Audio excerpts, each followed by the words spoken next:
जय मसीह की। सजीव वाहिनी हिंदी लाइव प्रेयर सर्विस में अपने सभी श्रोताओं का पूर्ण हृदय से स्वागत करती हूँ। हर रविवार रात 8:30 बजे यूट्यूब और फेसबुक के द्वारा आप हमारे साथ जुड़ सकते हैं। भजन संहिता 30 अध्याय 5 वचन। क्योंकि उसका क्रोध तो क्षण भर का होता है, परंतु उसकी प्रसन्नता जीवन भर की होती है। कदाचित रात को रोना पड़े, परंतु सवेरे आनंद पहुंचेगा। इर्मिया 29 अध्याय 11 वचन। क्योंकि यहोवा की यह वाणी है कि जो कल्पनाएं मैं तुम्हारे विषय करता हूँ उन्हें मैं जानता हूँ, वे हानि की नहीं वरन कुशल ही की हैं, और अंत में तुम्हारी आशा पूरी करूँगा। वचन कहता है, आज की स्थिति हमारे जीवन में कैसी ही क्यों ना हो, भले ही रात लंबी हो, गहरा अंधेरा हो, अंधेरे में हमें कुछ भी नहीं दिख रहा हो, याद रहे ऐसी स्थिति में जहां हमें कुछ ना दिख रहा हो, हमारा परमेश्वर स्पष्ट रूप से हमें देख सकता है। और विश्वास रखना कि ये अंधेरा तुम्हारी हानि के लिए नहीं है, बल्कि तुम्हें उस अनंत प्रकाश की ओर ले जाने के लिए एक माध्यम है। कल्पना तुमने नहीं की, परंतु तुम्हारे लिए परमेश्वर ने की है। आज का दुख, आज के आंसू और आज की तुम्हारी प्रतीक्षा जो अच्छे के लिए है, व्यर्थ नहीं जाएगी, बल्कि एक ऐसा सवेरा लेकर आएगा जहां आनंद ही आनंद होगा और रोशनी ही रोशनी होगी। जीवन भर की प्रसन्नता और खुशहाली होगी। क्योंकि परमेश्वर की कल्पनाएं जो तुम्हारे विषय में हैं कठिन हो सकती हैं, पर कुशल की ही हैं और भलाई ही की हैं। जहां परमेश्वर की महिमा में तुम्हारी आशा मसीही नाम में पूरी होती है। जय मसीह की। आमीन। आइए कुछ गीतों और प्रार्थना के द्वारा आगे बढ़ते हैं। जय मसीह की।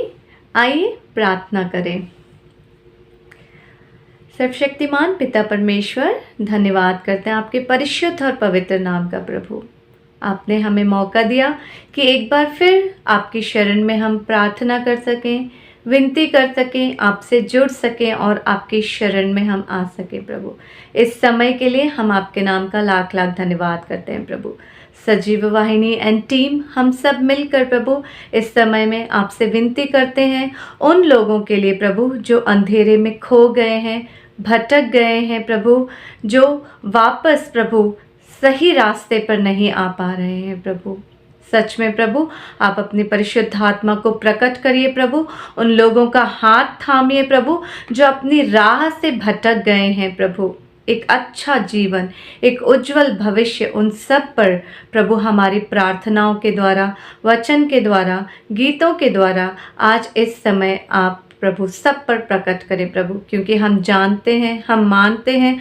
और हम विश्वास करते हैं कि यीशु मसीह के नाम के विश्वास में जो कुछ भी मांगा जाए वो पूर्ण होता है। प्रभु, दिल से, सच्चाई से, आत्मा से और संपूर्ण मन से हम प्रत्येक व्यक्ति के लिए जो भटक गए हैं प्रभु, उनके लिए प्रार्थना करते हैं कि आपके नाम की शक्ति के द्वारा वो वापस अपने सही राह पर चलने के काबिल बन सके। प्रभु, वो ज्ञान, वो बुद्धि, वो समझ प्रभु उनको प्राप्त हो और वो भटकी हुई राहों से वापस आ सके, एक अच्छा और खुशहाल जीवन यीशु मसीह के नाम से जी सकें। विश्वास करते हैं कि आप हमारे इस छोटी सी विनती और प्रार्थना को सुनकर स्वीकार कर रहे हैं और उसे जल्द ही सबके जीवन में पूर्ण करेंगे। प्रभु के मीठे और प्यारे नाम से मांगते हैं, आमीन। जय मसीह की। आइए गीत गाते हैं। यीशु ने अपना खून बहा के मुझे बचा लिया, क्यों मैं ना गाऊंगा गुण उसी के मुझे बचा लिया। यीशु ने अपना खून बहा के मुझे बचा लिया। क्यों मैं ना गाऊंगा गुण उसी के मुझे बचा लिया। मैं जब गुनाहों में पड़ा हुआ था, यीशु आ गया। उसी के मारे जाने से मैं जीवन भी पा गया। मैं जब गुनाहों में पड़ा हुआ था, यीशु आ गया। उसी के मारे जाने से मैं जीवन भी पा गया। इसलिए गाऊंगा गुण उसी के मुझे बचा लिया। इसलिए गाऊंगा गुण उसी के मुझे बचा लिया। यीशु ने अपना खून बहा के मुझे बचा लिया। मेरे गुनाहों का बोझ उठा के क्या क्या ना उसने सहा। मेरे गुनाहों को माफ कराने खून भी उसका बहा। मेरे गुनाहों का बोझ उठा के क्या क्या ना उसने सहा।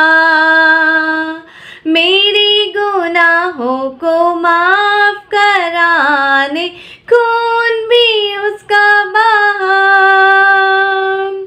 इतना अनूठा है प्यार प्रभु का, मुझे बचा लिया।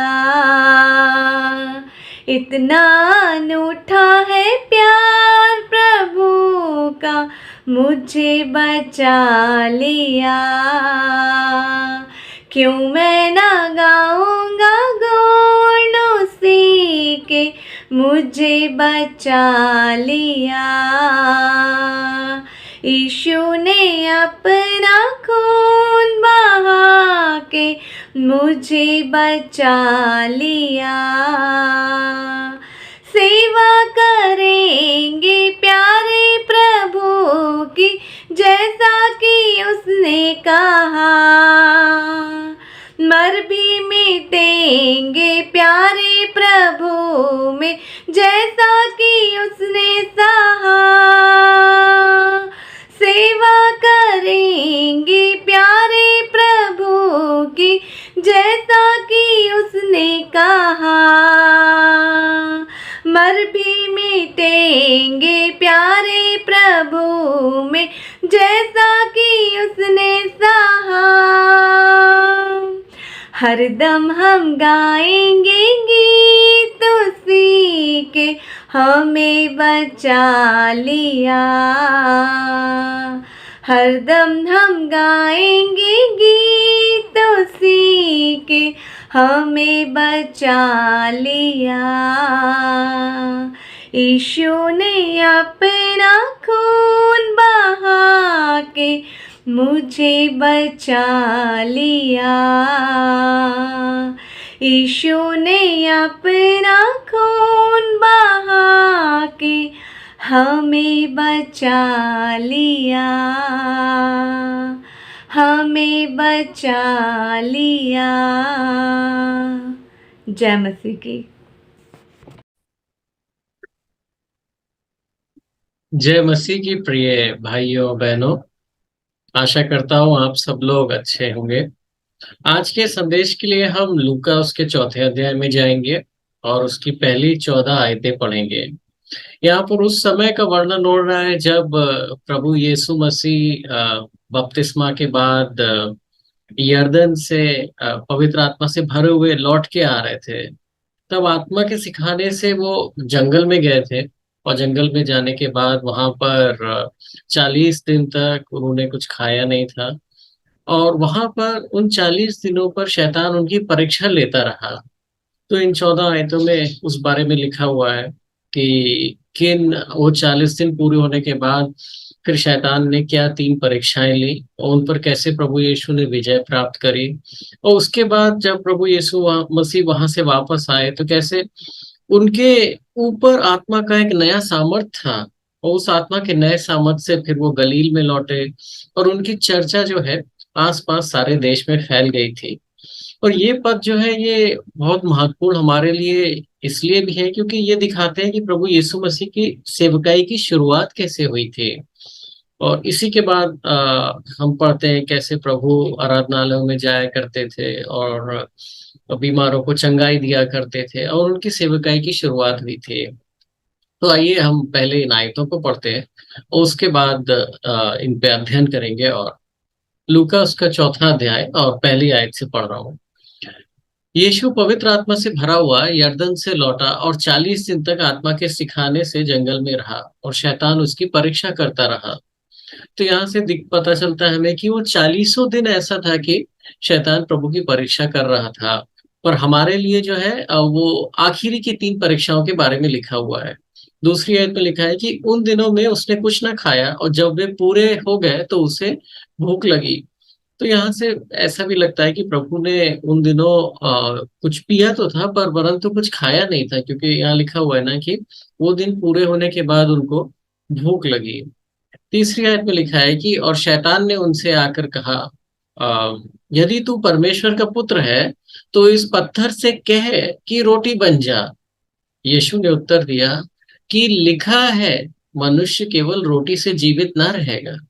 और मती में थोड़ा सा और भी लिखा है कि आ, मनुष्य केवल रोटी से जीवित ना रहेगा परंतु हर एक वचन से जो परमेश्वर के मुंह से निकलता है उससे जीवित रहेगा।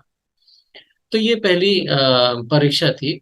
तब शैतान, अब दूसरी परीक्षा है 5वीं आयत में, तब शैतान उससे ले गया और उसको पल भर में जगत के सारे राज्य दिखाए और उससे कहा, मैं ये सब अधिकार और इनका वैभव तुझे दूंगा क्योंकि यह यह मुझे सौंप दिया गया है और जिसे चाहता हूं उसको दे देता हूं।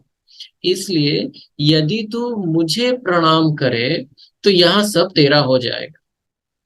यीशु ने उत्तर दिया, लिखा है कि तू प्रभु अपने परमेश्वर को प्रणाम कर और केवल उसकी उपासना कर। मती में जब मती उसके 4 अध्याय में थोड़ा सा और लिखा हुआ है, वहां ये भी लिखा हुआ है कि प्रभु ने पहले बोला था, हे शैतान दूर चला जा, क्योंकि लिखा है कि तू पर प्रभु अपने परमेश्वर को प्रणाम कर और केवल उसी की उपासना कर। ये देखिए मती 4 अध्याय में और लूका 4 अध्याय में दोनों सुसमाचार में इसका वर्णन किया गया है। 9वीं आयत में, तब उसने यरूशलेम में ले जाकर मंदिर के कंगूरे पर खड़ा किया। अब यहाँ पे तीसरी परीक्षा के बारे में लिखा है। और उससे कहा, यदि तू परमेश्वर का पुत्र है तो अपने आप को यहाँ से नीचे गिरा दे, क्योंकि लिखा है कि वह तेरे विषय में अपने स्वर्गदूतों को आज्ञा देगा कि वे तेरी रक्षा करें और वह तुझे हाथों हाथ उठा लेंगे, ऐसा ना हो कि तेरे पाँव में पत्थर से ठेस लग जाए। तो यहाँ देखिए शैतान ने भी एक आयत जो थी वो प्रभु के सामने लाके बोला कि देखो ऐसा लिखा हुआ है। अब देखिए प्रभु यीशु मसीह ने 12वीं आयत में क्या बोला। यीशु ने उत्तर दिया, यह भी लिखा हुआ है कि तू प्रभु अपने परमेश्वर की परीक्षा ना करना।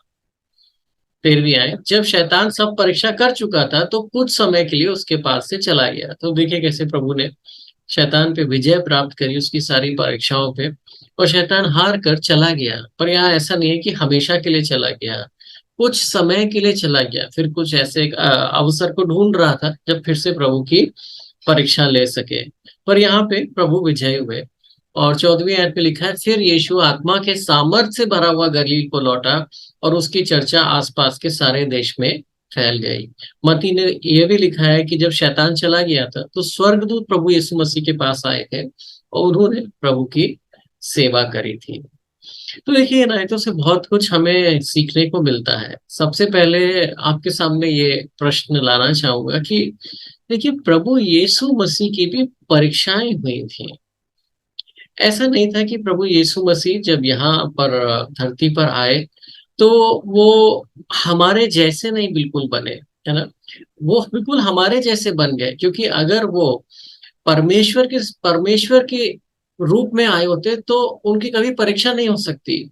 याकूब पहले अध्याय उसकी 13वीं आयत में ऐसे लिखा है कि परीक्षा पढ़ने पर कोई भी ये ना बोले कि परमेश्वर मुझे परीक्षा में डाल रहा है, क्योंकि ना तो परमेश्वर किसी को परीक्षा में डालता है और ना ही वह स्वयं किसी की परीक्षा में परीक्षा में ना ही वह स्वयं किसी बुरी बात से उसकी परीक्षा होती है।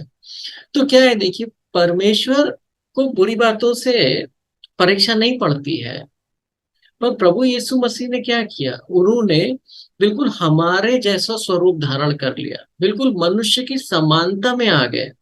जो भी उनका परमेश्वर का स्वरूप था वो हटा दिया और बिल्कुल अपने आप को शून्य बनाकर हमारे जैसे शरीर में प्रकट हुए। इसीलिए उनकी शैतान उनकी परीक्षा ले पा रहा था। तो यहाँ से सबसे पहले तो प्रभु का यही अनुग्रह दिखता है कि प्रभु ने कितना अपने आप को खाली किया जिससे कि हमारा उद्धार हो। दूसरी बात आप देखिए भाइयों कि एक बार जब प्रभु की परीक्षा हो रही थी तो प्रभु ने जो है उस परीक्षा में सिद्ध होना था उनको, एक तरीके से संपूर्ण बनना था उन सारी परीक्षाओं में। और जब वो एक तरीके से सिद्ध होके संपूर्ण बन जाए तभी वो हमारे छुटकारे के विधाता बन सकते थे। और प्रभु चाहते थे कि मतलब वो इन सब परीक्षाओं में से गुजरे और इन पे विजय प्राप्त करें। वो हमको ऐसे कुछ नहीं बोलना चाहते थे करने का जिसको उन्होंने कभी किया ही ना। अब प्रभु ने कई सारी आज्ञाएं दी हैं हमें। आप सोचिए अगर वो सब आज्ञाओं में अगर प्रभु ने खुद ही कभी उन आज्ञाओं को पूरा नहीं किया होता तो कितनी अलग सी बात होती। कोई भी प्रभु से बोल सकता था कि आपको तो पता ही नहीं है ये आज्ञा का पालन करना कितना कठिन है, इस आज्ञा को कैसे पालन करते हैं। पर ऐसा नहीं है। प्रभु यीशु मसीह ने अपने आप उन सारी आज्ञाओं का पालन किया, जो भी परमेश्वर की आज्ञाएं थी उन सब का पालन किया। और इसी तरीके से वो हमारे जो एक तरीके से कप्तान है, है ना। वो हमारे कप्तान है जिनको हम देखकर अपने मसीह जीवन की दौड़ दौड़ सकते हैं, क्योंकि वो भी हर तरीके की परीक्षाओं से निकले और इसी प्रकार से वो सिद्ध बने। आपको प्रकाशित वाक्य में याद होगा जब प्रभु यीशु मसीह प्रकाशित वाक्य उसके 4 और 5वें अध्याय में दिखते हैं तो वहां पे सब लोग क्या प्रभु को बोलते हैं, सब लोग प्रभु को बोलते हैं कि वो योग्य है ना। वो धन्यवाद के योग्य है, महिमा के योग्य है। जो मेमना है जिसका वध किया है वो सामर्थ के योग्य है, वो सब चीजों के योग्य है। वो क्यों योग्य है, क्योंकि उसने अपनी योग्यता को यहाँ अपने जीवन में दिखाया। हर तरीके की परीक्षाओं से वो प्रखर पाया गया, इसीलिए सब बोलते हैं कि ये योग्य है। हम भी जब प्रभु यीशु मसीह को बोलते हैं तो हम बोलते हैं प्रभु यीशु मसीह योग्य है कि वो परमेश्वर के दाहिने हाथ पे बैठे। वो योग्य है कि उसको सारी शक्ति मिले, वो योग्य है कि उसको सारा आदर मिले। और कोई योग्य नहीं है, क्योंकि हम सब परीक्षाओं में गिरते हैं। पर प्रभु यीशु मसीह हर तरीके की परीक्षा में पढ़ा पर वो निष्पाप रहा हमेशा, है ना। तो मतलब जैसे जैसे दिन बीतते होंगे परीक्षाएं और कठिन होती होंगी, पर प्रभु हमेशा उन पे प्रखर रहे और निष्पाप रहे। और तो इससे हमें दिखता है कि मतलब प्रभु यीशु मसीह ने जय पाई। जब हमें बोलते हैं कि तुम जय जय प्राप्त करो, है ना, अगर तुम जय प्राप्त करोगे तो मैं तुम्हें अपने साथ सिंहासन पर बैठने का अवसर दूंगा, अगर तुम जय प्राप्त करोगे तो मैं तुम्हें ये दूंगा। तो ऐसा नहीं है कि प्रभु ने जय नहीं प्राप्त करी, प्रभु ने जय प्राप्त करी, है ना। तभी ऐसा भी बोलते हैं कि जैसे मैंने जय प्राप्त करी और पिता के साथ सिंहासन पर बैठा हूं। तो हमारा उद्धार का काम भाइयों बहनों जो है ना, वो केवल क्रूस के दिन तक सीमित नहीं था। वो प्रभु यीशु मसीह के रोज रोज के जीवन पे निर्भर करता था। एक एक निर्णय जो प्रभु यीशु मसीह ले रहे थे उस पे इतना कुछ टिका हुआ था। हर एक निर्णय, रोज उनके निर्णयों पर पूरा उद्धार टिका हुआ था। हर दिन उनकी परीक्षा होती थी और हर दिन वो उस परीक्षा को वो परीक्षा में प्रखर होते थे। और ये तो इसीलिए उद्धार का काम कुछ ऐसा नहीं है कि कुछ घंटों का हो या कोई एक छोटा सा प्रोजेक्ट हो। ये एक पूरा जीवन का काम है जो प्रभु यीशु मसीह ने हमारे लिए दिया। इसीलिए जब हमें ये दिखता है, हमें लगता है हाँ, प्रभु यीशु मसीह, प्रभु की सेविकाई 3.5 साल की थी, पर उद्धार का काम पूरे 30 साल या जितने भी साल प्रभु जीवित रहे थे यहाँ पर, उतने सालों का काम था। और एक और कारण लिखा हुआ है जिसके बारे में इब्रानियों की पुस्तक में बहुत लिखा हुआ है कि प्रभु यीशु मसीह बिल्कुल हमारे जैसा क्यों बने। और वो इसलिए लिखा हुआ है कि वो स्वर्गदूतों से नीचे बिल्कुल आदम की तरह हमारे जैसे इसलिए बने थे, जिससे जब वो इन तरह की परीक्षाओं में पढ़ रहे हो तो वो जो अनुभव उनका उनको मिले, उससे वो एक दयालु और विश्वसनीय महायाजक बने। भाई आज प्रभु यीशु मसीह पिता के दाहिने हाथ पे बैठे हैं। आज वो क्या सेवकाई कर रहे हैं? वो एक महायाजक है। कैसे महायाजक है? दयालु और विश्वसनीय महायाजक है। कि जब आज इस समय हमारी परीक्षाएं ली जा रही है, हम अलग अलग तरह की यातनाओं से गुजरते हैं, तो हम प्रभु यीशु मसीह की तरफ देख सकते हैं कि हाँ, वो अनुभवी है, वो विजयी है, वो दयालु है, वो विश्वसनीय है, और वो हमारी सहायता करने में समर्थ है। वो स्वर्गदूतों की सहायता के लिए नहीं इब्रानियों के पुत्रों की तरह बने, वो हमारी सहायता के लिए हमारे जैसे बने। वो हमारे उद्धारकर्ता भी हैं और हमारे महायाजक भी हैं, हमारे कप्तान भी हैं और हमारे उदाहरण भी हैं। तो प्रभु यीशु मसीह ने अपने जीवन में हर दिन हमारे उद्धार के लिए काम किया। अब देखिए, यहाँ पे तो हमारे लिए तीन अलग से तीन परीक्षाएं लिखी हैं, और बहुत सारी परीक्षाएं प्रभु ने क्योंकि उन 40 दिन लिखा है ना, और शैतान उनकी परीक्षा ले रहा, तो उसके बारे में हमें नहीं पता है। पर ये आखिरी की तीन जो परीक्षाएं हैं, इनके बारे में लिखा हुआ है। तो इनके बारे में भी पढ़ते हैं कि वो क्या तीन परीक्षाएं थी। तो पहली परीक्षाएं क्या थी? पहली परीक्षा तो यही थी कि प्रभु को भूख लग रही थी, और उस समय शैतान ने उनसे कहा कि यदि तू परमेश्वर का पुत्र है तो इस पत्थर से कह कि रोटी बन जाए। अगर तो सबसे पहला प्रश्न आता है, क्या ऐसा था क्या? प्रभु अगर उस पत्थर को बोलते तो क्या वो रोटी बन जाता? बिल्कुल ऐसा था। अगर ऐसा होता ही नहीं तो फिर ये परीक्षा किसी प्रकार की परीक्षा ही नहीं थी। तो इसका क्या अर्थ है? इसका अर्थ ये है कि जब 40 दिन का वो उपवास पूरा हो गया था, तब पवित्र आत्मा का सामर्थ और अभिषेक प्रभु पर आ गया था। तभी इस तरीके की परीक्षाएं हैं। भाई इससे पहले तो प्रभु ने कोई भी इस तरीके का चमत्कार नहीं किया।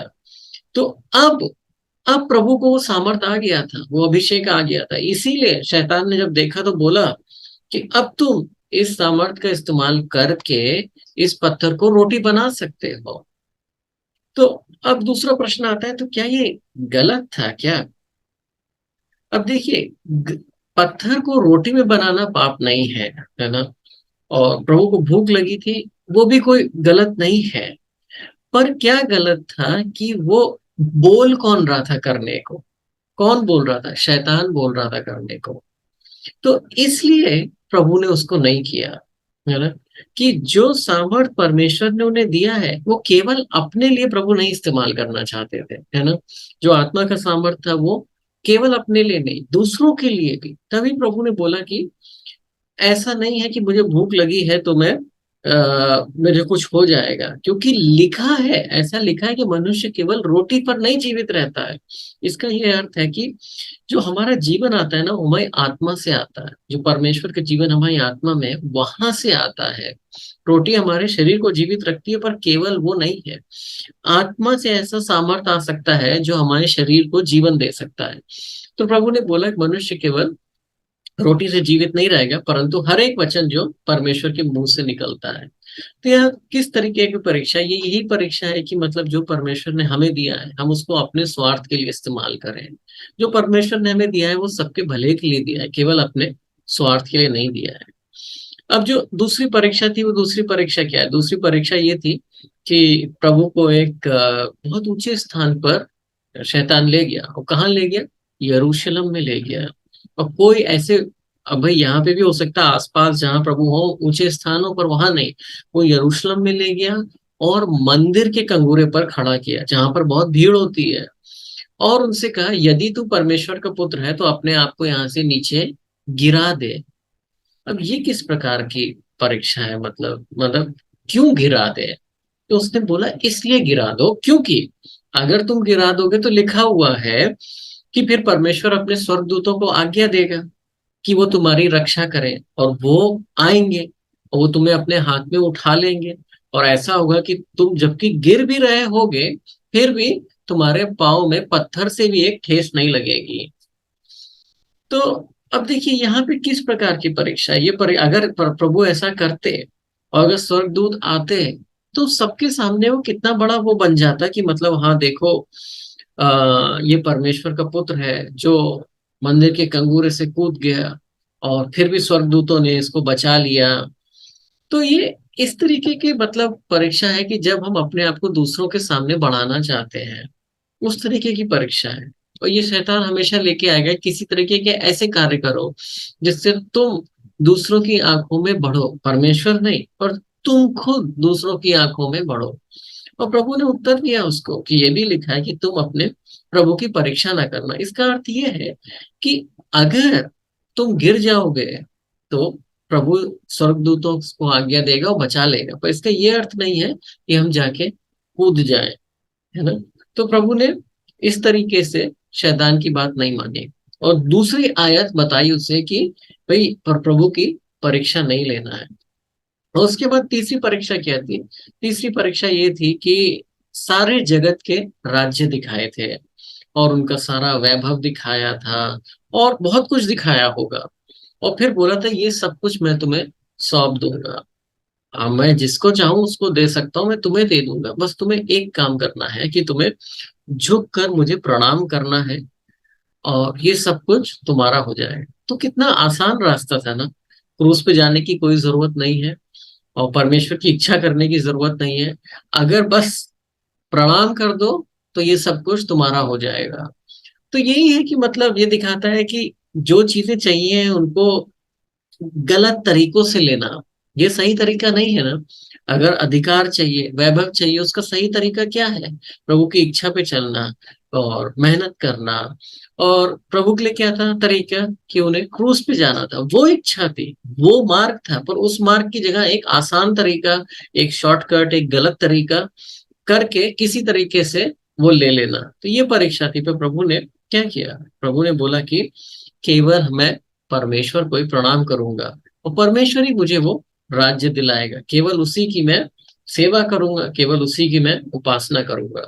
और फिर प्रभु ने शैतान को आज्ञा दी थी कि तू दूर चला जा, और इसके बाद शैतान दूर चला जाता है थोड़े समय के लिए। तो ये जो तीनों परीक्षाएं हैं ये हमारे जीवन में भी आती है ना, जो प्रभु हमें देता है। शैतान बोलेगा कि उसको केवल अपने लिए इस्तेमाल कर लो, ऐसा ऐसा करेगा कि तुम अपने आप को बढ़ाओ, है ना। और ऐसे रास्ते दिखाएगा जो गलत है, उनको अगर हम चुन लेंगे तो जो हम चाहते हैं वो हमें मिल जाएगा। पर जैसे प्रभु ने इन परीक्षाओं पे विजय प्राप्त करी, हमें भी इन परीक्षाओं पे विजय प्राप्त करना है, क्योंकि परमेश्वर ये सब कुछ दे देगा हमें बाद में अगर हम प्रभु की इच्छा पे चलेंगे। अब देखिए प्रभु के जीवन में इसके बाद क्या हुआ, उन्होंने शैतान शैतान चला गया। अब देखिए क्या हुआ, प्रभु को भूख लग रही थी, उन्होंने पत्थर को नहीं बदला था रोटी में। अब क्या हुआ, अब आए स्वर्गदूत आए, लिखा है ना स्वर्गदूत आए, स्वर्गदूत ने आकर पर प्रभु की सेवा करी। तो कैसे सेवा करी होगी? खाना लेकर आए होंगे। तो देखिए जो प्रभु ने को चाहिए था वो जो प्रभु को चाहिए था वो मिल गया। दूसरी बात क्या थी? दूसरी बात तो वहां से कूदने की थी। तो उसके बाद क्या लिखा है? 14वीं आयत में लिखा है कि प्रभु के ऊपर आत्मा का सामर्थ आया था, और जब फिर प्रभु आराधनालय में जाते थे तो उनकी चर्चा सब जगह फैल गई। प्रभु को शैतान का तरीका इस्तेमाल करने की जरूरत नहीं थी। उनकी चर्चा प्रभु ने फैलाई, प्रभु ने उन्हें बढ़ाई दी, प्रभु ने उन्हें ऊपर उठाया। उन्हें अपने आप को अपने आप से ऊपर नहीं उठाना है ना। ये तो सिद्धांत है ना, जो अपने आप को ऊपर उठाता है उसको प्रभु नीचे करता है, जो अपने आप को नीचे करता है प्रभु उसे ऊपर उठाता है। और तीसरी बात क्या थी? सारे राज्य और उनका वैभव। वो शैतान केवल पृथ्वी के राज्यों को दिखा रहा था, पृथ्वी के राज्यों का वैभव दे सकता था। पर प्रभु ने जब क्रूस पे जाने के बाद वापस आए थे, चेलों को क्या बोला था? सारा अधिकार स्वर्ग में और पृथ्वी में दोनों जगह मुझे दिया गया है। तो परमेश्वर हमारी इच्छाओं को पूरा करता है, और बड़े और अच्छे तरीके से पूरा करता है जब हम उसकी आज्ञाओं का पालन करते हैं। वो, और प्रभु को वैभव भी मिला, सब कुछ मिला। और लोग क्या बोलते हैं? प्रभु योग्य है। हम क्या बोलते हैं आज? प्रभु योग्य है, सम्मान के योग्य है, धन के योग्य है, ज्ञान के योग्य है। तो ये तीनों परीक्षाएं थी जिसमें प्रभु ने विजय प्राप्त करी। अब जो बात आपके सामने लाना चाहता हूँ आज, बहुत महत्वपूर्ण बात, वो ये है कि किस प्रकार से प्रभु ने शैतान का सामना किया। क्योंकि हम जैसे अब यहाँ पे जो हुआ है, ये हमारे उदाहरण के लिए भी लिखा हुआ है कि कैसे प्रभु ने शैतान का सामना किया। अब शैतान जो है और स्वर्गदूत जो है, ये आत्मिक है ना, ये शारीरिक नहीं है, ये आत्मिक है। तो इनका सामना हम किसी शारीरिक तरीके से नहीं कर सकते, है ना। मतलब किसी किसी ऐसी चीज से नहीं कर सकते जिसको पकड़ा जाए, पर इनका किस तरीके से सामना करना है। तो यहाँ देखिए, जो तीनों बार शैतान जब प्रभु के सामने आया, तो प्रभु ने एक ही तरीके से उसका सामना किया। वो क्या तरीका था? परमेश्वर के वचन से। और वो परमेश्वर का कौन सा वचन था? लिखा हुआ वचन था, है ना। पहली बार क्या बोला शैतान को? कि देखो लिखा हुआ है, लिखा हुआ है। मनुष्य केवल रोटी से जीवित नहीं रहेगा, परंतु हर एक वचन से जो परमेश्वर के मुंह से निकलता है, ये लिखा हुआ था, है ना। पुराने नियम में द्वितीय द्वितीय उपदेश की किताब में लिखा हुआ था, प्रभु को पता था ये। तो अब जब देखिए, जब ये वचन बोला, तो ये वचन एक तरीके से एक तलवार तलवार की तरह शैतान के ऊपर हमला किया इस वचन ने। और जब शैतान ने ये वचन सुना, तो दोबारा ये वाली बात नहीं बोली। ये वाली परीक्षा खत्म हो गई वहीं पे। फिर वो दूसरी परीक्षा पे आ गया। दूसरी परीक्षा में बोला कि तुम मुझे प्रणाम करो।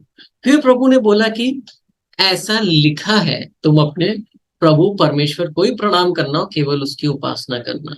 फिर देखिए कि लिखा हुआ वचन। और तीसरी बार भी क्या हुआ? ऐसा ही बोला कि लिखा है, देखो तो ऐसा भी लिखा है, तो अपने परमेश्वर की परीक्षा मत करना। तो देखिए, जब भी शैतान हर तरह की परीक्षा लेके आया, प्रभु ने उसका सामना वचन से किया। और ये दिखाता है कि कैसे हम अपने जीवन में शैतान का सामना कर सकते हैं। और ये वचन ऐसे वचन थे जो पवित्र आत्मा ने प्रभु को दिए थे। भाई वचन तो बहुत सारे किताब में लिखे ना, पवित्र शास्त्र में। तो पवित्र आत्मा ही है जो कुछ वचनों को हमारे अंदर अंदर ऐसा ऐसा ऐसा उन वचनों को हमें देता है जिससे हम शैतान का सामना कर पाए। और हर तरीके की परीक्षा के लिए हर तरीके का अलग अलग वचन है। अब ऐसा नहीं कर सकते कि हम वचन को और पवित्र आत्मा को अलग अलग कर लें, है ना। क्योंकि वचन के बारे में क्या लिखा है? वचन तो आत्मा की तलवार है, वो हमारी तलवार नहीं है ना। केवल वचन अपने आप में पूरा नहीं है। वचन और पवित्र आत्मा दोनों मिलकर, हम दोनों को मिलकर एक तरीके से हम शैतान का सामना करते हैं। तो परमेश्वर का जो वचन हमें मिला है, वो एक बहुत बड़ा वरदान है ना। आज हमारे पास लिखित वचन है परमेश्वर का लिखा हुआ। जैसे प्रभु यीशु ने बोला लिखा हुआ है, वो एक वरदान है हमारे लिए। पर प्रभु यीशु मसीह का आत्मा जो हमारे अंदर है, वो एक बहुत बड़ा वरदान है। प्रभु यीशु मसीह के आत्मा और उसके लिखित वचन से हम भी प्रभु यीशु मसीह की तरह से अपने जीवन में विजय प्राप्त कर सकते हैं। तो ये एक बहुत महत्वपूर्ण बात है भाई, है ना। कि हम कैसे सामना करें। सामना हमें वचनों से करना है। कौन से वचनों से? जो पवित्र आत्मा हमें देगा, उन वचनों से हमें शैतान का सामना करना है। देखिए, कुछ आयतें पढ़ते हैं। और पहली आयत जो हम पढ़ेंगे, वो पढ़ेंगे हम यूहन्ना 6:63। यूहन्ना 6:63, यहाँ पे लिखा हुआ है, प्रभु यीशु मसीह बोल रहे हैं कि आत्मा ही है जो जीवन देता है, देह का कोई उपयोग नहीं है। तो मतलब जो जीवन हमारा आता है वो आत्मा से आता है ना। और आत्मा ही अनंत काल तक जीवित रहती है। आत्मा ही है जो जीवन देता है, देह का कोई उपयोग नहीं है। वचन जो मैं तुमसे कह रहा हूं वह आत्मा है और वे ही जीवन है। तो जो वचन लिखे हुए हैं ना, वो क्या है? वो आत्मिक है। और शैतान और शैतान क्या है? शैतान एक आत्मिक जीव है। तो हम उन वचनों से जो एक आत्मिक है, शैतान पर प्रहार करते हैं। एक दूसरी आयत पढ़ते हैं, इब्रानियों 4:12, यहाँ परमेश्वर के वचन का वर्णन किया जा रहा है। लिखा है इस तरीके से कि परमेश्वर का वचन तो सजीव और क्रियाशील है ना। वो ऐसा नहीं है कि बिल्कुल, क्रियाशील है, बहुत बहुत प्रभावशाली है परमेश्वर का वचन। आगे लिखा है वह किसी दो धारी तलवार से भी अधिक पैना है। तो परमेश्वर के वचन का किससे किससे तुलना करी जा रही है? एक तलवार से, दो धारी तलवार से। वह आत्मा और प्राण, संधियों और मज्जा तक के गहरा भेद जाता है। वह मन की वृत्तियों और विचारों को परख लेता है। तो देखिए, वचन हमारे ऐसे ऐसे जगहों पे जाता है जहां और कुछ नहीं जा सकता है ना। और वचन क्योंकि आत्मिक है, परमेश्वर का वचन सजीव और क्रियाशील है, तो इसीलिए परमेश्वर के वचन से ही हम शैतान का सामना कर सकते हैं। अब देखिए, वो वचन कौन हमें याद दिलाएगा? हम वचन पढ़ सकते हैं, पर हमें कौन वो याद दिलाएगा कौन सा वचन है? कौन हमें वो वचन सिखलाएगा? ये पवित्र आत्मा है। यूहन्ना 14:14-26 में लिखा है, प्रभु यीशु मसीह ने बोला था, किंतु सहायक, पवित्र आत्मा का नाम जो है सहायक, अर्थात पवित्र आत्मा जिसे परम पिता ने मेरे नाम में भेजा है, तुम्हें सब कुछ बताएगा। वह जो कुछ मैंने तुमसे कहा है तुम्हें याद दिलाएगा। तो ये देखिए, जो प्रभु ने हमसे कहा है, कहाँ पे कहा है? अपने वचनों में। उसे याद कौन दिलाता है? सहायक पवित्र आत्मा। क्यों? जिससे हम उसका उपयोग करके शैतान का सामना कर पाए। देखिए, एक और आयत देखिए, ये उस समय में प्रभु ने बोली थी चेलों को प्रोत्साहित करने के लिए कि जब उन पर मुकदमा चलाया जाए, जब उनको पकड़ लिया जाए, तब उन्हें एक बात की चिंता नहीं करनी है। ये वचन पढ़ते हैं, मरकुस 13:11 में लिखा है। प्रभु बोल रहे हैं चेलों से, और जब कभी वे तुम्हें पकड़ कर तुम पर मुकदमा चलाएं, या तो ये पहले से चिंता मत करने लगना कि तुम्हें क्या कहना है। इस बारे में चिंता मत करना कि तुम्हें क्या बोलना है। वैसे ये क्योंकि प्रभु को पता था, ये चिंता उनके मन में आई कि वो क्या बोलेंगे, कैसे प्रभु की गवाही देंगे, कैसे हम रहेंगे उस समय जब हम इतने सारे लोगों के सामने खड़े हो, वहां पर मुकदमा चलाया जा रहा हो। तो प्रभु ने बोला, उस समय जो कुछ तुम्हें बताया जाए वही बोलना। तो पहले से नहीं बताया जाएगा, उस समय बताया जाएगा वही बोलना। कौन बताएगा? क्योंकि ये तुम नहीं बोल रहे हो, बल्कि बोलने वाला तो पवित्र आत्मा है। तो पवित्र आत्मा उस समय तुम्हें बतला देगा। तो देखिए, हम शैतान को कोई अपने वचनों से नहीं, अपने वचनों से शैतान का सामना नहीं कर सकते, क्योंकि हमारे वचन थोड़े नहीं आत्मिक है, हमारे वचन थोड़ी नहीं सजीव व क्रियाशील हैं जो शैतान का सामना करें। हमारे वचनों में भी हमारे वचन भी में भी शक्ति है, पर वैसी शक्ति नहीं है जैसी शक्ति परमेश्वर के वचनों में शक्ति है। तो परमेश्वर के वचन, पवित्र आत्मा के याद दिलाए हुए उन वचनों को पवित्र आत्मा की दो धारी तलवार की तरह उन पे विश्वास करके हम उनका इस्तेमाल करते हैं। देखिए, इसका एक उदाहरण इब्रानियों की किस पुस्तक में भी लिखा हुआ है, वो भी पढ़ते हैं। इब्रानियों की पुस्तक उसके 13वें अध्याय में 5 और 6 आयत, यह लिखा है कि अपने जीवन को धन के लालच से मुक्त रखो, जो कुछ तुम्हारे पास है उसमें संतोष करो, क्योंकि परमेश्वर ने कहा है, मैं तुझे कभी नहीं छोड़ूंगा और मैं तुझे कभी नहीं त्यागूंगा। तो ये परमेश्वर ने कहा था इजराइल से, है ना। ये व्यवस्था विवरण में लिखा हुआ है। परमेश्वर ने बोला था अपने लोगों को, मैं तुम्हें कभी नहीं छोड़ूंगा, मैं तुम्हें कभी नहीं त्यागूंगा। अब देखिए 6 आयत, इसलिए क्योंकि परमेश्वर ने ऐसा कहा है, हम विश्वास के साथ कहते हैं, प्रभु मेरा सहायक, प्रभु मेरी सहायता करता है, मैं कभी भयभीत नहीं होऊंगा, मेरा मनुष्य क्या करे।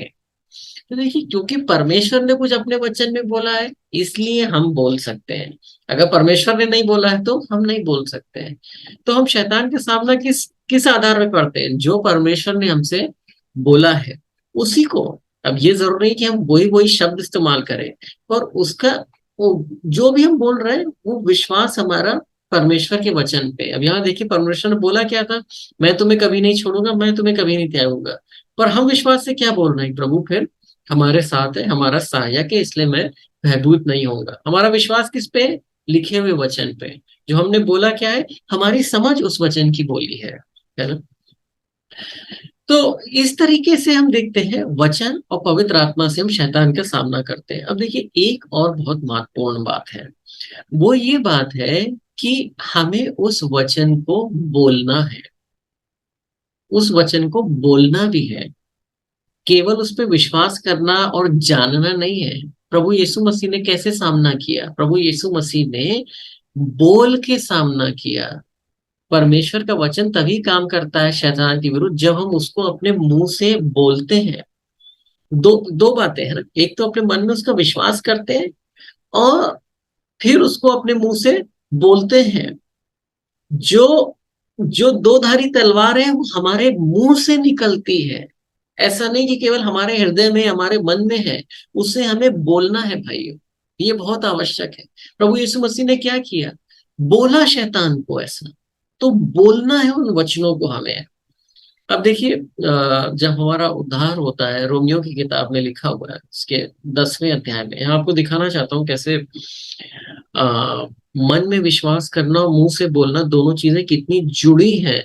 और दोनों होनी है वो पवित्र आत्मा की शक्ति को चलने के लिए, निकलने के लिए। क्योंकि हमारा जो वचन मुंह से निकलेगा उससे पवित्र आत्मा की शक्ति शैतान के विरुद्ध जाती है।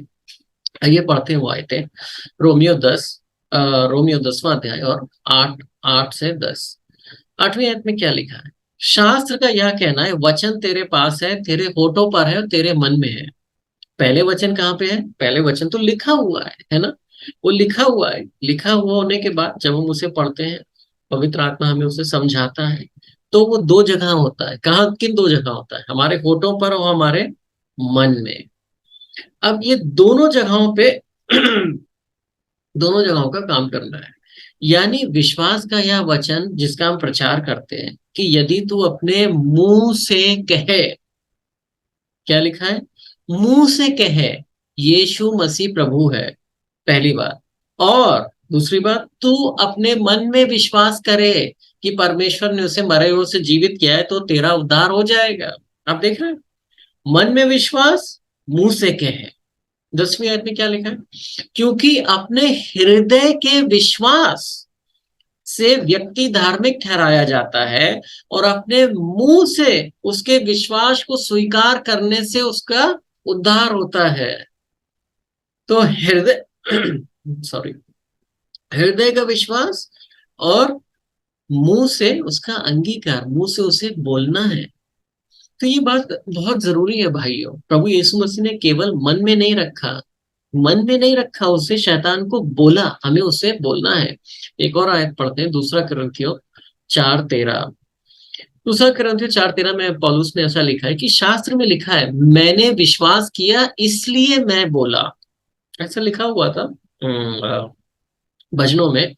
हम भी विश्वास की वही आत्मा और हम भी विश्वास करते हैं इसीलिए हम बोलते हैं।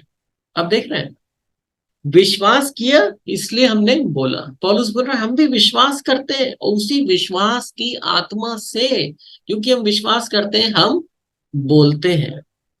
तो उसको बोलना है ना? क्या बोलना है? वचन को बोलना है। कौन से वचन को बोलना है? जो पवित्र आत्मा सिखलाएगा, जो पवित्र आत्मा याद दिलाएगा, जिसका जिससे हमारा मन भर गया है ना? वो हम मुंह से क्या बोलेंगे? जिससे हमारा मन भरा हुआ है। देखिए एक आयत और देखिए, मत्ती 12:34 में प्रभु यीशु मसीह ने क्या बोला था? 12:34 में था, फरीसियों से बोलते समय ऐसा बोला था कि तुम सांप के बच्चे हो, कि तुम बुरे हो तो तुम अच्छी बातें कैसे कह सकते हो? मतलब तुम अंदर से बुरे हो तो तुम अच्छी बातें कैसे कह सकते हो? अब देखिए, व्यक्ति के शब्द जो उसके मन में भरा है उसी से निकलते हैं। तो क्या है, जब प्रभु का वचन हमारे अंदर आग की तरह भर जाएगा, पवित्र आत्मा उसको आग की तरह वो हमारे अंदर भर जाएगा मन में, तो उस विश्वास से क्या होगा? हमारे मुंह से वो निकलेगा। और जब वो मुंह से निकलेगा तब उसमें पवित्र आत्मा की शक्ति होगी। हमारे वचनों में वो शक्ति जा रही है भाइयों। कैसे शैतान किया? जब प्रभु यीशु मसीह ने उससे बोला, वचन को लिखा है, तो वो एक, जब बोलने में जो शब्द थे उनमें वो शक्ति जा रही थी पवित्र आत्मा की, वो शक्ति आत्मिक वचनों में आत्मिक शक्ति जाके शैतान को हरा दी। तो उसको हमें बोलना है वचन को, और तीनों बार प्रभु ने इसी तरह किया। तो मैं आपको एक ये छोटा सा चार्ट दिखाता हूँ, जहाँ मैंने इसका चार्ट बनाया है, जिससे थोड़ा अच्छे से समझ में आ जाए। कि मैं इसको सामने करता हूँ, और इसमें मैंने ये 10 एक समय दीजिए मुझे जरा। हाँ, अब आपको दिख रहा होगा ये, मुझे लगता है। हाँ जी, इसको मैं थोड़ा ऊपर करता हूँ। हाँ जी, देखिए। तो यहाँ पे मैंने ये 10 स्टेप्स लिखे, जैसी मैं सोचते हुए कैसे प्रभु ने अ, इन परीक्षाओं पे विजय प्राप्त करी। देखिए, सबसे पहले क्या, शैतान का हमला हुआ था प्रभु के ऊपर, और ऐसे सही समय पर हुआ था। हाँ, कब बोला था पत्थर को रोटी में बदलो? जब प्रभु भूखे थे, है ना, जब प्रभु के पास शक्ति आ गई थी, जब वो कर सकते थे कि इसका इस्तेमाल कर लो, बोल दो इनको, है ना। अब देखिए, वहां पे भी शब्दों का इस्तेमाल हो रहा था ना। कैसे बोला था उसको, पत्थर को रोटी में बदलने को बोल के कि तुम कह दो। क्योंकि जब तुम बोलोगे तो पवित्र आत्मा की शक्ति उन वचनों से उन पत्थर को रोटी में बदल देगी। तो सबसे पहले क्या था, शैतान का हमला। अब जब शैतान का हमला होता है, तो उससे पहले पहले कुछ होना चाहिए। पवित्र आत्मा हमें पहले से तैयार करता है ना। ऐसा नहीं है कि परमेश्वर हमें किन्हीं परीक्षाओं में ऐसे पढ़ने देता है जिनमें हम जिनमें हम कोई तैयार ही ना हो, है ना। ऐसी परीक्षाओं में परमेश्वर हमें पढ़ने नहीं देता, बचा के रखता है। अगर हम किन्हीं परीक्षाओं में पढ़ रहे हैं, तो परमेश्वर ने अपनी तरफ से पूरा प्रयास किया है कि वो हमें उसके लिए तैयार करे। परमेश्वर ने पूरा प्रयास किया, पवित्र आत्मा ने पूरा प्रयास किया होगा। ऐसा नहीं हो सकता। तो देखिए, सबसे पहला क्या है, अध्ययन। पर अध्ययन या मेडिटेशन, परमेश्वर के वचन पे हमें पढ़ना है और उसको मनन करना है। ये बहुत आवश्यक है, क्योंकि यही तो हमारा वेपन है, यही तो है जिसको हम इस्तेमाल कर रहे हैं शैतान के विरुद्ध। अगर हमें वचन पता नहीं है, तो पवित्र आत्मा भी हमें इसे याद नहीं दिला पाएगा, है ना। तो हमें अध्ययन करना है परमेश्वर के वचन का।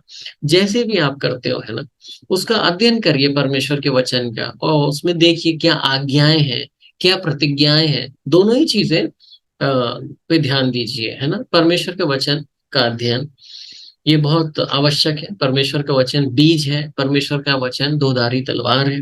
परमेश्वर का वचन हमारे लिए बहुत बड़ा वरदान है। और अगर हमें हमारी भाषा में है परमेश्वर का वचन, तो बहुत ही बड़ा वरदान है। तो अध्ययन परमेश्वर के वचन का। उसके बाद हम पवित्र आत्मा से पूछें कि पवित्र आत्मा हमें उस पर प्रकाशन दे।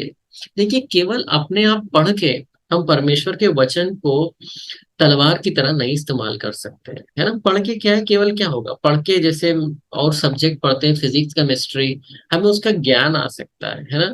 पर ज्ञान से हम शैतान का सामना नहीं कर सकते, है ना। शैतान खुद बहुत ज्ञानी था। शैतान ने तो खुद ही एक आयत प्रभु यीशु मसीह को बोली थी ना, हमने अभी पढ़ा था। तो ज्ञान से शैतान का सामना नहीं कर सकते हम, है ना। हमें क्या चाहिए, हमें एक प्रकाशन चाहिए, वचन ऐसा जो पवित्र आत्मा हमें हमसे उस वचन पे हमारा ध्यान लगाए, है ना। तो उसके उसके लिए पवित्र आत्मा से पूछे कि पवित्र आत्मा हमें वचन पे ज्ञान दे, एक चमक दे, एक प्रकाशन दे। और फिर क्या है, उस वचन पे हम विश्वास करें, है ना। और वो विश्वास हमारे मन में होगा, है ना। वो विश्वास जब हमारे मन में है उस वचन का, तो ये जो तीन चीजें है ना, ये पहले होनी है और ये बाद में आनी है। परीक्षा मैंने पहले बना दिया है। तो क्या होगा, अब हम तैयार हैं। जब ये तीन चीजें हो गई हमारे पास, तो हम तैयार हैं, हमारे पास तलवार है। तो बस हमें इसका इस्तेमाल करना है ना। तलवार कैसे आई है, क्योंकि हमने परमेश्वर का वचन पढ़ा है, अध्ययन किया है, हमने पवित्र आत्मा से मांगा है। जो मांगते हैं उन्हें ही मिलता है ना। और मांगने के बाद हमने उस पर विश्वास किया है कि हाँ प्रभु, हम इस पे विश्वास करते हैं कि हम केवल रोटी से नहीं जीवित रहते हैं, पर आपके आत्मा से जो जीवन मिलता है, वो भी हमें वो जीवन देता है। ये तीन स्टेप्स हैं, तीन कदम जो है, ये हमने कर लिए हैं। अब शैतान का हमला आता है अगर, तो क्या करना है हमें, पवित्र आत्मा हमें उस समय याद दिलाएगा। और हमें बोलना है भाइयों, बोलो परमेश्वर के वचन को, उन वचनों को बोलो, है ना। जो भी हमारे अंदर दुर्बलता है, उससे हम कैसे कैसे निपट सकते हैं, उससे निपटने के लिए हमें यही करना है, वो वचन ढूंढने हैं, आत्मा से उसका प्रकाशन करना है, उनको हमें बोलना है रोज। उन वचनों को बोलो। जब हम उन वचनों को बोलेंगे तो वो पवित्र आत्मा की शक्ति को ले जा रहे हैं उस दुर्बलता के विरुद्ध, शैतान के विरुद्ध, शैतान की हर हर बंधुआई के विरुद्ध वो पवित्र आत्मा की शक्ति को ले जा रहे हैं। फिर क्या लिखा है, पवित्र आत्मा की शक्ति पर भरोसा करो। वो कैसे जा रही है, हमारे बोले हुए वचन से जा रही है। अगर बोला नहीं तो फिर वो शक्ति नहीं जा पा रही है, वो तलवार नहीं बन रही है। आत्मा की तलवार क्या है, बोला हुआ वचन है, मन में जो विश्वास किया है वो वचन है। और फिर क्या हुआ, शैतान पर हमला हो गया। पर देखिए यहाँ पे स्टोरी खत्म नहीं होती, युद्ध खत्म नहीं होता, शैतान पर भी बस हमला हुआ है। पहली बार क्या हुआ था, प्रभु ने रोटियों को नहीं पत्थरों को रोटियों में नहीं बदला, तो क्या हुआ, शैतान चला गया क्या, नहीं चला गया ना। वो फिर कोई दूसरी परीक्षा लेके आया। इस सब के बाद भी लिखा है ना कि थोड़े समय के लिए शैतान चला गया था और फिर कोई एक नया अवसर ढूंढ रहा था। तो अब हमें क्या करना है, हमारा हमला हो गया, हमें दृढ़ खड़े रहना है, दृढ़ रहना है कि प्रभु का वचन, उस वचन को बोलना है, उस वचन पे विश्वास करना है, विश्वास करना है, बोलना है, अपना खड़े रहना है और डगमगाना नहीं है, है ना। कई बार ऐसी परिस्थितियां आएंगी कि परमेश्वर का वचन लगेगा कि नहीं नहीं, ये वचन तो सत्य नहीं हो रहा है, पर हमें डगमगाना नहीं है, दृढ़ता से विश्वास के साथ खड़े रहना है। और जब हम खड़े रहते हैं तो क्या होता है, शैतान की हार हो जाती है। मसीह जो हमारे अंदर जीवित है, जिसकी आत्मा हमारे अंदर है, उसकी जीत होती है। और उसके बाद क्या होता है, हमें मसीह को महिमा देनी है, क्योंकि उसका वचन था, उसके पवित्र आत्मा के द्वारा, उसकी शक्ति के द्वारा हमें विजय मिली है। हमने उसको बोला है और कोई भी बोल सकता है, इसीलिए प्रभु ने इतना आसान रखा है। ऐसा नहीं है कि बहुत ज्ञानी ज्ञानी होना जरूरी है। अगर हमें वचन पढ़ना आता है उतना, और मन में विश्वास करना, मुंह से बोलना, जिस प्रकार से हमारा उद्धार हुआ है उसी प्रकार से हमारे जीवन में हमें विजय मिलती है, और इसी प्रकार से प्रभु ने विजय प्राप्त करी। अब देखिए एक बात और आपको दिखेगी यहाँ पे, प्रभु ने वचन का इस्तेमाल भी किया और एक बात और करी थी। एक बार बोला था, क्या कहते हैं, शैतान को कि तू दूर चला जा, शैतान तू दूर चला जा। तो देखिए वचन का हमें इस्तेमाल करना है शैतान से युद्ध में, और शैतान को हमें विरोध भी करना है। कैसे हम कर सकते हैं, प्रभु यीशु मसीह के नाम से। ये हमें एक और बहुत बड़ा वरदान मिला है, प्रभु यीशु मसीह के नाम। प्रभु यीशु मसीह के नाम से शैतान और उसके कामों के विरुद्ध हम उन्हें बोल सकते हैं। जैसे जैसे प्रभु ने बोला था, किस आयत में हमने पढ़ा था, देखिए लूका उसके मती में पढ़ा था हमने, हाँ, मती 4:10 में। मती 4:10 में प्रभु ने बोला था, हे शैतान दूर चला जा, हे शैतान दूर चला जा। तो उसी प्रकार से प्रभु यीशु मसीह के नाम में हम शैतान का विरोध करते हैं। पतरस ने लिखा था, पहला पतरस उसके 5वें अध्याय में 8 और 9 में ऐसा लिखा था कि अपने अपने पर नियंत्रण रखो, सावधान रहो, मतलब खुद पे अपने नियंत्रण रखो, सावधान रहो। क्यों क्यों क्योंकि तुम्हारा शत्रु शैतान एक गरजते सिंह के समान इधर उधर घूमते हुए इस ताक में है कि जो उसे मिले उसे फाड़ खाए। तो देखिए शैतान ताक में है लोगों की, है ना। जैसे जैसे प्रभु यीशु मसीह के जीवन में था कि कौन सा अवसर मिले जिसमें प्रभु की वो परीक्षा ले पाए। अब देखिए 9वीं आयत में क्या लिखा है, उसका विरोध करो। कैसे विरोध करना है, प्रभु यीशु मसीह के नाम में, प्रभु यीशु मसीह के नाम में बोलना है कि शैतान के काम दूर चले जाए। प्रभु यीशु मसीह के नाम में है, वो हमें मिला हुआ है, उसका विरोध करो और अपने विश्वास पर डटे रहो। कैसे विश्वास में डटे रहते हैं, मन में वचन, मुंह में वचन। क्योंकि तुम जानते हो कि समूचे संसार में तुम्हारे भाई बहन भी ऐसी यातनाएं झेल रहे हैं। तो सभी के साथ ऐसा है, हम कोई स्पेशल नहीं है, सबके साथ ऐसा हो रहा है। सबको शैतान का विरोध करना है और सबको विश्वास में डटे रहना है। तो प्रभु ने हमें ऐसा नहीं छोड़ दिया है कि हमें कुछ दिया ना हो और शैतान के विरोध। प्रभु ने हमें अपना वचन दिया है, उसका आत्मा दिया है जो हमारा सहायक है, अपना नाम दिया है, अपने लोग दिए हैं, तो ये सब प्रभु ने हमें दिया है, और प्रभु चाहता है कि हम भी अपने जीवन में शैतान के हर कार्य पे विजय प्राप्त करें, जैसे उसने करी। प्रभु आपकी सहायता करे। आइए प्रार्थना करते हैं। हमारे प्रिय प्रभु यीशु मसीह, हम आपका धन्यवाद देते हैं किस प्रकार आप हमारे जैसे बने और हमारे जैसे बनकर हर प्रकार की यातनाओं को झेला और हर परीक्षा में प्रखर रहे। आप सच में योग्य हैं प्रभु। आप योग्य हैं हर प्रकार के महिमा के लिए, हर प्रकार के ज्ञान के लिए, हर प्रकार की शक्ति के लिए, हर चीज के लिए आप ही योग्य हैं। आपने अपना आत्मा हमें दिया, एक सहायक के रूप में आपने अपना वचन दिया, अपना नाम दिया, हमें अधिकार दिया। हम आपका धन्यवाद देते हैं। हम सबकी सहायता करें कि हम शैतान की हर बंदुआई में विजय प्राप्त करें। प्रार्थना करते हैं प्रभु, कोई भाई बहन जो इस संदेश को सुन रहा है किसी प्रकार की शैतान की बंदुआई में हो, प्रभु यीशु मसीह के नाम में उसको छुटकारा देते हैं। प्रभु आप उसे ऐसे वचन दें कि उन वचनों की शक्ति से वो हर प्रकार की बंदुआई में जीत प्राप्त करे। आपको धन्यवाद देते हैं प्रभु सभा के लिए। और ये प्रार्थना आपके बेटे यीशु मसीह के नाम मांगते हैं, आमीन। हमारे प्रिय परमेश्वर पिता का प्रेम, प्रभु यीशु मसीह का अनुग्रह और पवित्र आत्मा की सहभागिता हम सबके साथ सदा बनी रहे, आमीन। आप सबको जय मसीह की।